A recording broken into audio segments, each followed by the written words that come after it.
আল্লাহ আপনি আমার ধৈর্যশীল বানান, পড়েন আমিন। আল্লাহ আপনি আমার শুকর গুজার বানান, আল্লাহ আমার চোখে আমারে ছোট বানান, আল্লাহ মানুষের চোখে আমারে বড় বানান। এর চেয়ে সুন্দর দোয়া হতে পারে? লা ইয়াজালু লিসানুকা রাতবান মিন যিকরিল্লাহ। বিষ্ণু বলেছেন এই দোয়াগুলো দিয়ে, এই জিকিরগুলো দিয়ে নিজের জিহ্বাটারে ভিজিয়ে রাখো, তাহলে জীবনটারে বরকতময় করে দিবে কে? আমাদের বর্তমান সময়ে রবের সাথে আমাদের অ্যাটাচমেন্টটা খুব লুজ অ্যাটাচমেন্ট, স্ট্রং অ্যাটাচমেন্ট নাই। বিপদে পড়লে আমরা পুলিশের কাছে যাই, এমপির কাছে যাই, মেম্বার ভাইয়ের কাছে যাই, কিন্তু আল্লাহর কাছে একবার চাওয়ার প্রয়োজন বোধ করি না। কথা বলেন? একটা বিপদ ঘটলেই সবার আগে ফেসবুকে স্ট্যাটাস আছে না নাই? তার মানে সবার আগে শেয়ার মারি কই? ফেসবুকে। আমার আল্লাহরে শেয়ার করতে মনে চায় না।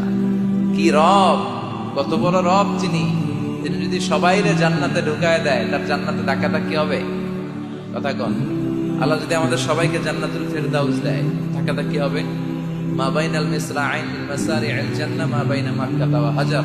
সৌদির মক্কা শহর থেকে বাহরাইনের হাজার শহর যত লম্বা, জান্নাতের এক একটা দরজা ঠিক তত লম্বা। সেই হিসাবে কয়েকশো কোটি মানুষ আমরা এক ধাক্কা জান্নাতে ঢুকি। তো দরজা যদি হয় এত বড়, আসল জান্নাত কত বড়? ওই আল্লাহর দরবারে ভান্ডারে কোনো কমতি আছে?